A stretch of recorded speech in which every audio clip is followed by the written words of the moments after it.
Fertile.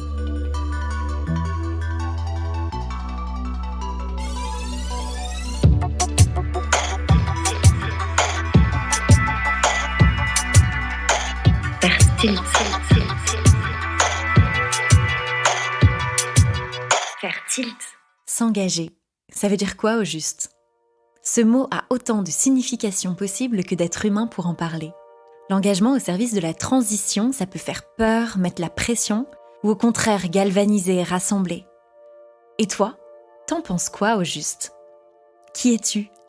Quelle est ta définition de l'engagement et comment elle se concrétise dans ta vie ? Je t'écoute.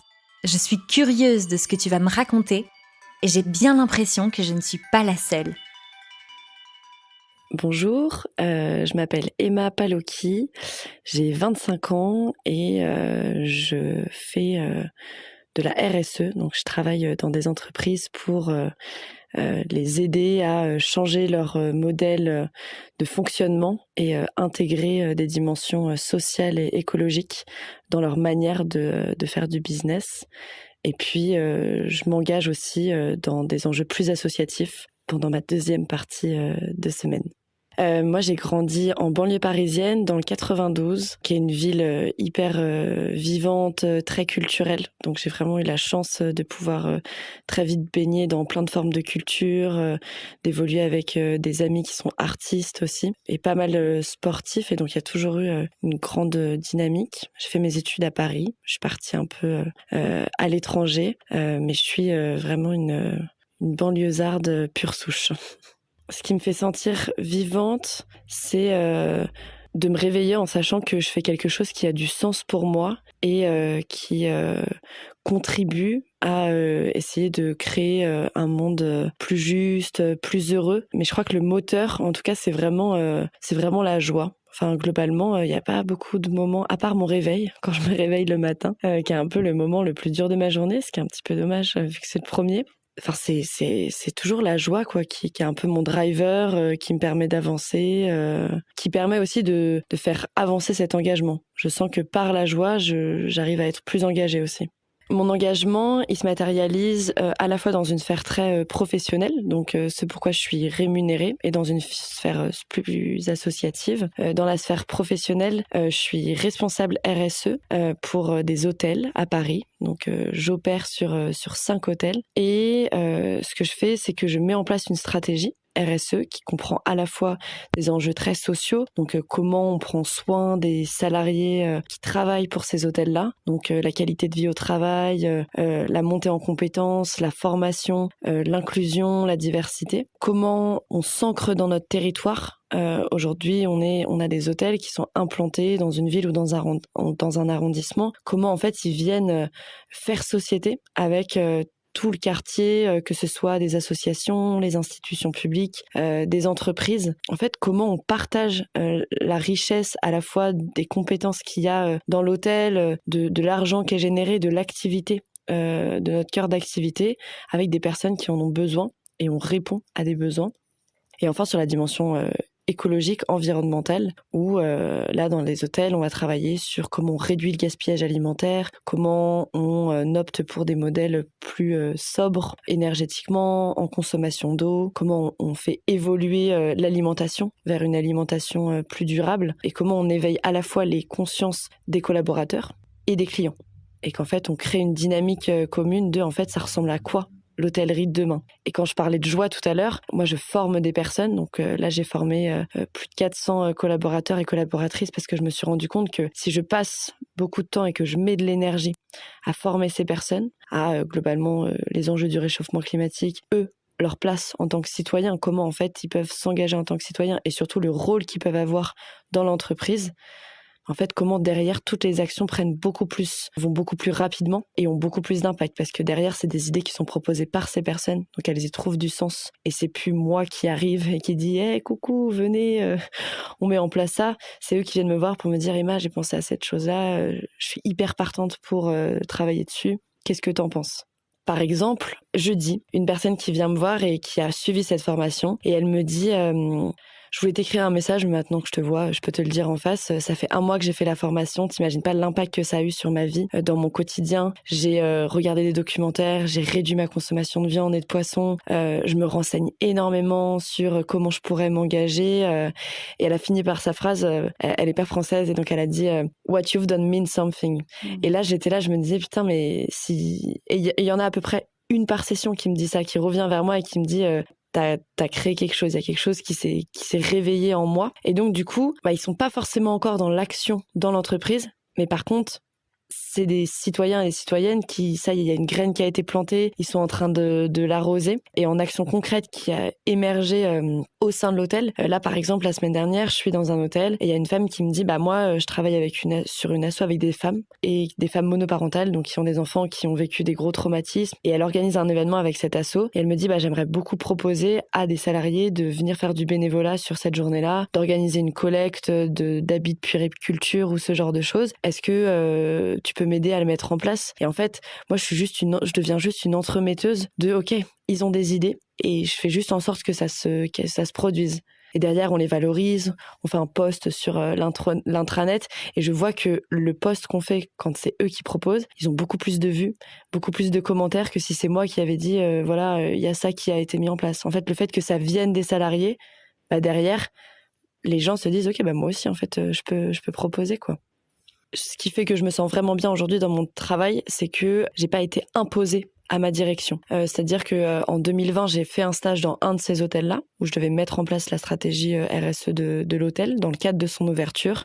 J'ai travaillé 1 an et demi avec des équipes sur un hôtel fermé, à essayer de repenser toutes nos manières de fonctionner, et on avait du temps. Et ça, pour moi, c'était quelque chose d'extrêmement précieux parce que dans l'hôtellerie, tout va très vite. On est dans la gestion de l'urgence, il y a toujours plein de choses qui se passent. Et en fait, à ce moment-là, on a eu 1 an pour se poser, faire des grands brainstorming, des ateliers pour se dire, ok, hier, on faisait comme ça dans les hôtels. Pourquoi on faisait comme ça? Et est-ce que c'est toujours légitime et logique de le faire? Et est-ce que potentiellement, on peut pas repenser? Est-ce que ça va passer auprès du client socialement? Quel impact ça va avoir? On essaie vraiment de travailler sur si un projet est hyper écologique, mais que derrière, socialement, ça détruit des humains, entre guillemets, ça rajoute de la charge de travail ou ce genre de choses, il est possible qu'on n'aille pas sur cette solution-là, parce que pour moi, on peut pas protéger la planète, préserver, en tout cas, ou limiter notre impact dessus en détruisant des humains. Et donc, ça a plutôt bien marché. Aujourd'hui, cet hôtel, il est connu, il commence à être connu et valorisé comme étant un hôtel engagé. Et les 5 directeurs et directrices des hôtels de la même marque parisienne s'entendent très bien. Et donc, il y a eu une volonté un peu de se dire, ok, comment on fait en sorte de créer une dynamique commune entre ces 5 hôtels pour qu'on ait tous le même message et qu'en fait, globalement, quand des clients viennent chez nous, ils savent que cette marque-là, elle est engagée et elle prend ses responsabilités. Et donc, ça a été un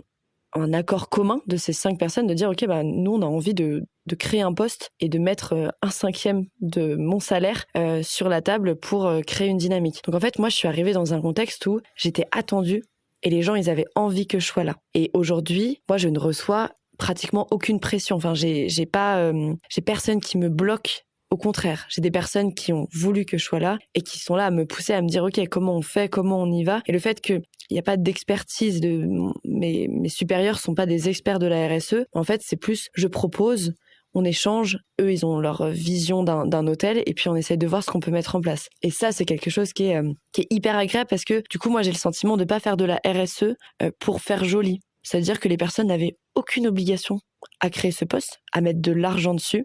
Et donc, s'ils le font, c'est parce qu'ils ont vraiment envie, en tant que dirigeants, que les choses évoluent et qu'elles évoluent en profondeur.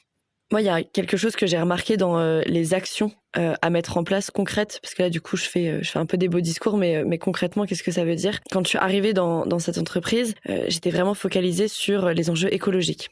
Moi, quand je suis sortie de mes études et tout, j'étais sur la dynamique de moi, je veux changer le monde. En tout cas, je veux créer un monde plus juste. Je veux qu'on garantisse des conditions d'habitabilité viables sur cette terre. Et donc, pour ça, il faut réduire le réchauffement climatique, l'atténuer et donc réduire les émissions de CO2. En fait, je suis arrivée dans ce secteur d'activité qui est un secteur d'activité du service et donc de l'humain. Et je me suis rendu compte que si je mettais plus d'énergie à être dans des choses qui ont une proportion plus humaine, en fait, derrière, les sujets environnementaux allaient aller plus vite, étaient plus accompagnés et plus faciles à mettre en place. Et donc, concrètement, moi, la première chose que j'ai voulu mettre en place, c'est cette formation. Donc, c'est une formation qu'on a montée avec la personne qui était en charge de la formation dans l'hôtel. Et donc ça, c'était pas une obligation non plus. Aujourd'hui, tous les hôtels forment leurs salariés au minimum 2 heures sur les enjeux de la RSE. Et dans des métiers où les gens sont shiftés, ça veut dire que s'ils sont pas sur leur poste, c'est qu'il manque quelqu'un pour le faire. C'est quand même assez fort comme décision de se dire, ok, c'était pas obligatoire, mais on a voulu que tous les salariés qui sont dans cette entreprise et le même niveau d'information, le même degré de sensibilité. Parce que derrière, si je leur dis, aujourd'hui, on doit, le tri permet une économie circulaire, recréer de la valeur, utiliser moins de ressources, recréer une économie, créer des emplois. Si demain, je leur demande qu'on trie de manière plus rigoureuse, qui va leur demander un petit peu plus de temps de travail, ils savent pourquoi ils le font. Et il y a moins cette notion de contrainte. Et un autre sujet que moi je trouve en fait humainement qui vient amener énormément de sens et qui derrière crée des ambassadeurs RSE au sein de l'entreprise, c'est la dimension sociétale, c'est le rapport à l'associatif. Par exemple, là dans un des hôtels, il est placé juste à côté de l'hôpital Necker. Et donc au moment de l'ouverture, on les appelle et on leur dit voilà, on est voisins de vous, on a un hôtel de 1000 chambres. La probabilité pour qu'on soit complet est quand même assez faible. Quels sont vos besoins aujourd'hui en termes d'hébergement? Et ils nous disent franchement, vous imaginez pas à quel point nous la situation elle est très complexe.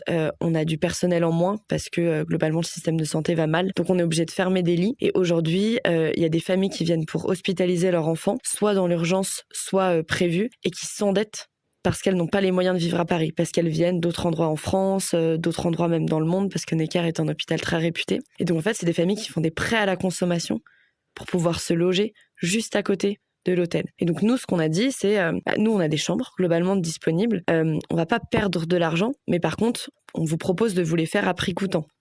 Et eux, Necker, ils ont un espèce de budget de 150 € par jour où ils peuvent placer des familles ou des personnes qui sont en précarité ou pas d'ailleurs pour pouvoir qu'elles soient logées juste à côté de leur enfant. Et du coup, on leur a dit, nous, notre prix de revient, entre guillemets, c'est à peu près ce prix-là, qui est beaucoup moins que 150 €. Du coup, on vous le fait à prix coûtant. Donc, on ne perd pas d'argent, mais on n'en gagne pas non plus. Et du coup, tous les jours, on a des personnes qui viennent entre 1 et 5 familles qui viennent dans l'hôtel, qui ne payent pas leur chambre. Et donc, elles ont une nuit et un petit déjeuner. Et elles sont à 10 minutes à pied de l'hôtel. Et ça, hier, je parlais avec une collègue qui me disait ça va, c'est plutôt bien reçu, ça vous fait pas une trop grosse charge de travail en plus. Elle me dit mais les équipes, dès qu'elles voient le mail de Necker, tout le monde se rue dessus pour pouvoir y répondre. Et en fait, ça crée ce sentiment d'utilité dans un secteur d'activité où c'est parfois difficile parce que c'est des personnes qui ont un certain pouvoir d'achat, etc. Et donc du coup, le fait de savoir que à côté de tout ça, elles ont ce petit brin de pas d'humanité, mais d'engagement. Elles savent qu'il y a des personnes en fait qui vont passer un bon moment dans un contexte de vie très difficile. Et ça génère chez elles du sens. Quand je suis en formation et que je leur parle de ça, c'est quelque chose qui, où elles se disent, je suis hyper heureuse de savoir que mon entreprise, elle contribue à faire ça. Pareil avec Emmaüs, on a un partenariat global avec Emmaüs Solidarité. Donc ça va du don de mobilier, potentiellement du don financier, ça peut être du mécénat de compétences. Enfin, il y a plein de choses qu'on imagine avec eux et certaines choses qu'on a déjà faites. Et il y a 1 an et demi, un peu plus 2 ans, il y a 150 salariés qui se sont déplacés dans un centre d'hébergement d'urgence et pendant 1 semaine, ils ont embelli, on va dire, ce centre qui était une ancienne concession automobile. C'est un gros centre, 180 personnes. Et en fait, les conditions de vie là-bas, c'est vétuste parce que manque de moyens, lieu pas adapté. Et nous, les compétences qu'on a, on a des techniciens, on a des femmes de chambre. Et donc en fait, pendant 1 semaine, clairement, on récurait des chiottes, quoi. On récurait des chiottes, on faisait de la peinture, on réparait des équipements, etc.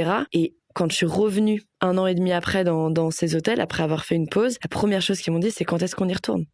Alors que sur le papier, ils ont récuré des chiottes. Mais le sens qu'ils ont trouvé à ça, je me rappelle que j'ai une femme de chambre qui est venue me voir qui m'a dit moi c'est hyper important là ce qu'on est en train de faire parce que j'ai vécu en centre d'hébergement d'urgence et aujourd'hui j'en suis sortie et le fait de pouvoir rendre de par mon métier un peu de ce qui m'a permis de sortir aussi de la précarité, moi ça me touche énormément. Et ça permet aussi de montrer la précarité chez des profils qui ne la vivent pas du tout. Et en fait, c'est un team building incroyable aussi. Enfin, c'est des gens qui ont créé du lien entre eux, qui ont créé du lien avec les habitants. Et ça, je sens que c'est à chaque fois quelque chose qui ancre et qui marque. Et donc, du coup, derrière, quand on doit mettre en place des trucs qui sont un peu moins fun sur le papier, en fait, ça contrebalance avec toute cette humanité qu'on met dans les actions. Et une dernière action qui, pour moi, fait sens et qui n'est pas grand-chose, nous, on a des centres de séminaires.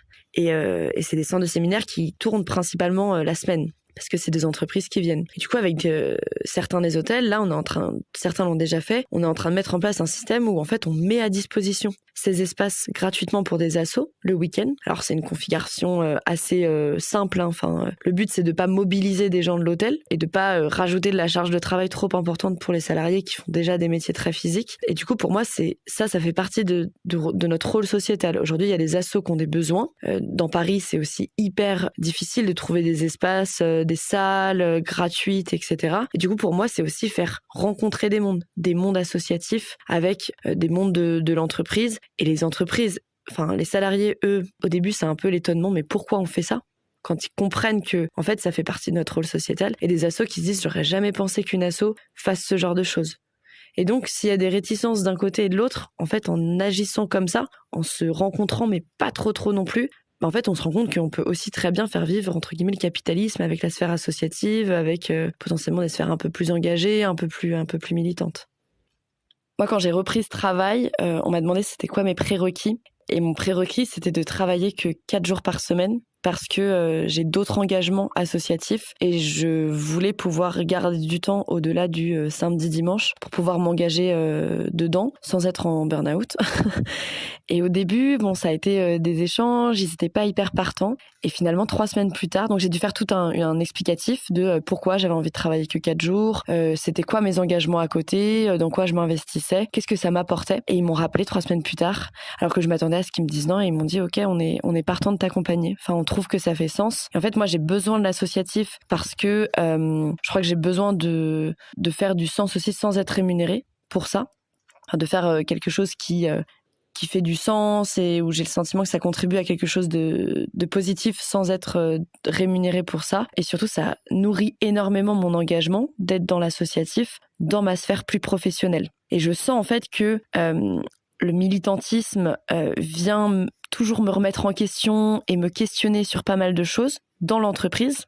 Et l'entreprise, quand je parle à des sphères militantes, viennent aussi un peu contrebalancer cette image du capitalisme pur et dur, des gros pollueurs, des entreprises qui bougent pas, etc. Et donc, dans cette partie plus associative, moi j'ai monté une asso il y a 1 an et quelques maintenant qui s'appelle l'Évidence, où on crée des espaces de rencontres, de partage et d'émotions plutôt autour de la culture. Donc notre but c'est de créer des événements où on peut être un tremplin pour des artistes émergents avec une forme d'engagement à la fois sur mettre plus en avant des femmes, mettre en avant des artistes très jeunes parce que en fait on n'écoute pas toujours toute cette tranche de la population qui je pense a aussi beaucoup de choses à partager, beaucoup de choses à dire.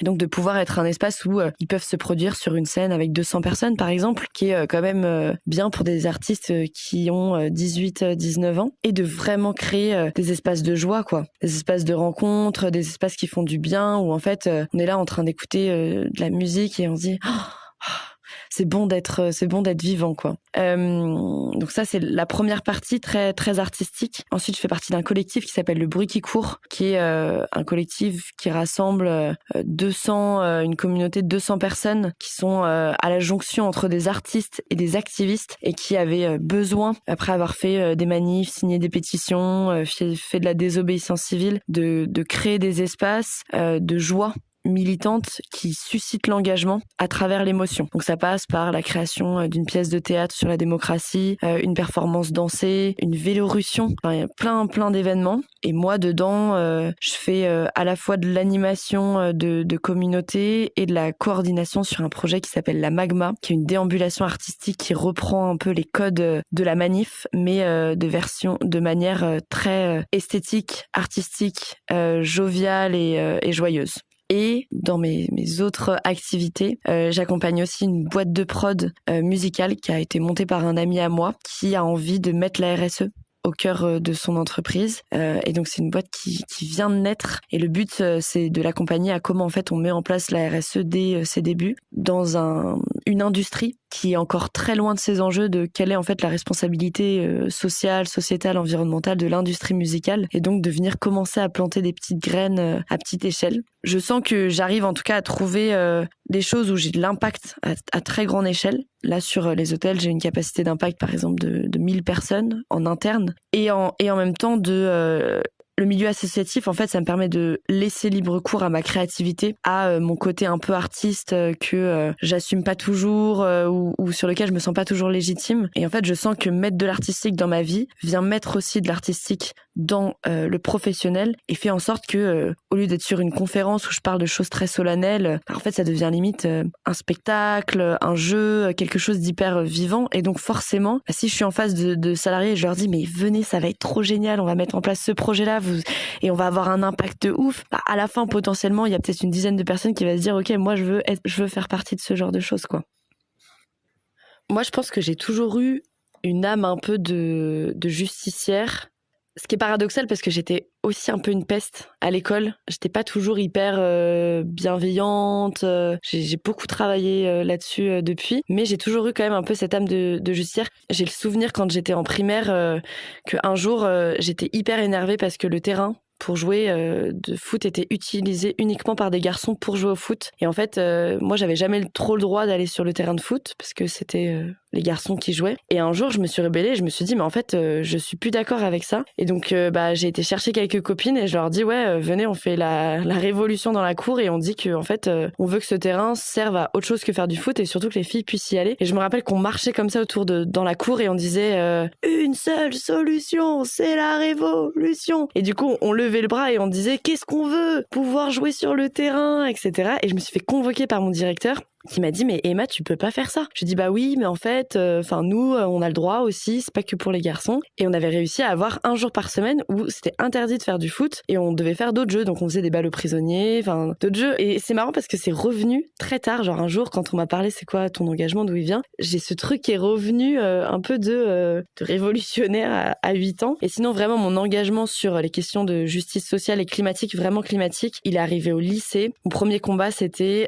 faire en sorte que les gens arrêtent de jeter leurs mégots de clope par terre. Du coup, je faisais un peu la guerre à tous mes potes. Je les ai tous un peu traumas aujourd'hui. Quand ils m'en reparlent encore, ils me disent ouais Emma, si je jette plus mes mégots par terre, c'est parce que tu m'as traumatisée. Je dis mais c'est bien, c'est bon pour la planète. Et de ma prof d'éco, Madame Bernier, qui a vraiment changé ma vie en terminale. Et du coup, il y avait un cours sur le développement durable. Et je me rappelle vraiment que je suis sortie de ce cours et je me suis dit ok, c'est ça que je veux faire. Ma mère était en train de bifurquer à ce moment-là sur la RSE. C'était l'année de la COP 21, des accords de Paris. Il y a eu un peu un mélange de choses qui ont fait que je suis sortie du bac. Je savais exactement ce que je voulais faire. Je voulais faire de la RSE. Je savais pas trop comment, mais les études, il y avait pas encore énormément. Mais en tout cas, c'était vraiment ce sujet-là. Et je voulais vraiment faire de l'écologie.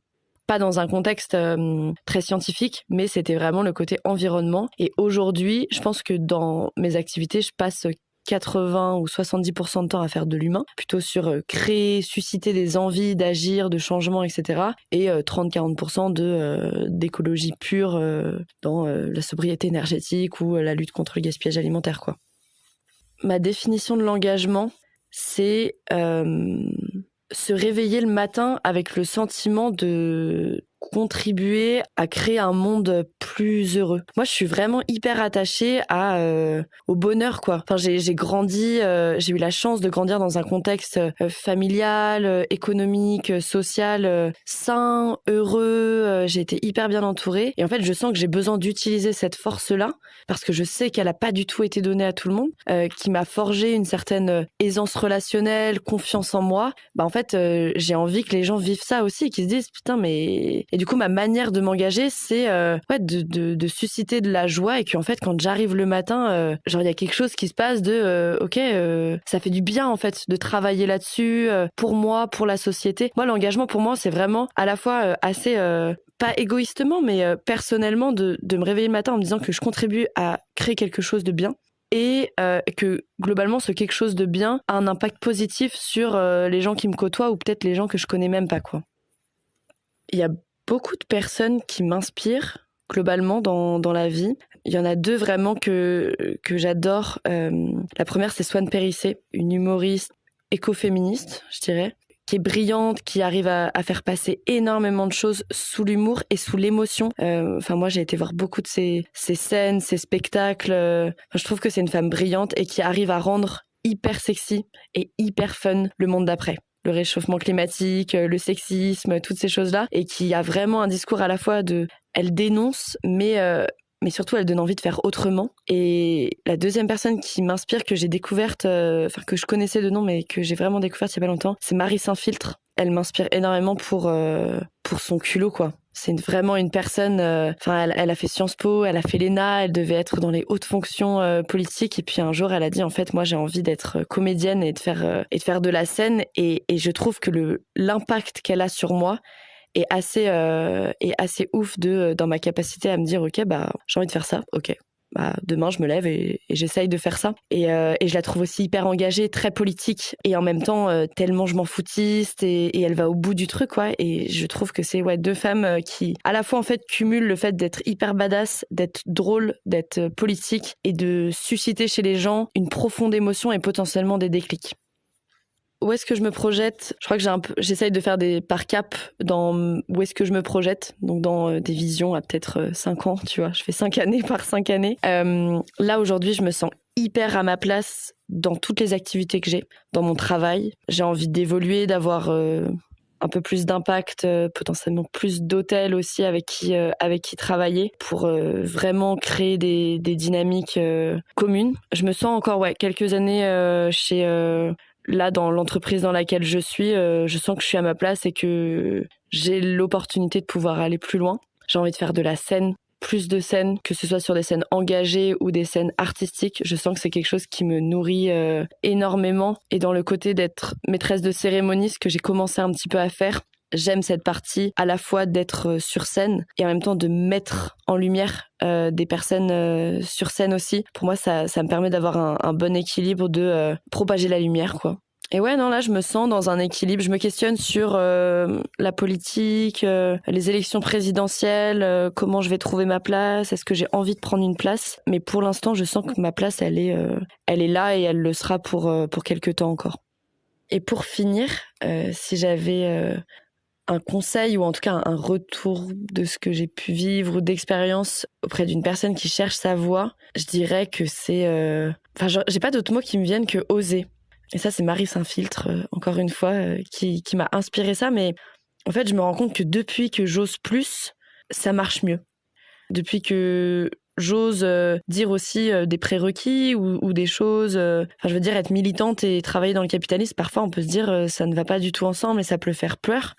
Mais en même temps, ça se passe bien parce que j'ai osé le faire. Et en fait, oser, c'est jamais échouer, quoi. C'est vraiment toujours apprendre, garder ce qu'on a envie de garder, se dire, ok, j'ai testé, donc du coup, t'as pas de regrets. Moi, franchement, je cultive ce truc de, voilà, j'ai tenté, ça a pas marché.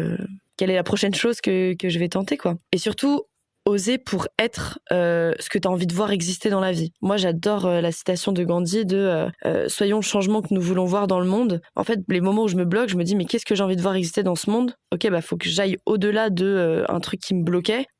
Du coup, j'y vais, quoi. Merci pour cette définition de l'engagement. Et merci à toi aussi qui as écouté ce témoignage avec moi. Fertilt est un podcast du parcours Coopération Fertile, une formation immersive pour apprendre à coopérer et s'engager autrement. Une aventure collective riche d'apprentissage et de personnes inspirantes comme celle que tu viens d'écouter. Pour faire d'autres rencontres auditives, abonne-toi à ce podcast. Et si tu rêves d'être accompagné quelques semaines pour incarner enfin le monde de tes rêves, le prochain parcours Coopération Fertile n'attend plus que toi. Alors à bientôt avec Fertilt ou Fertile.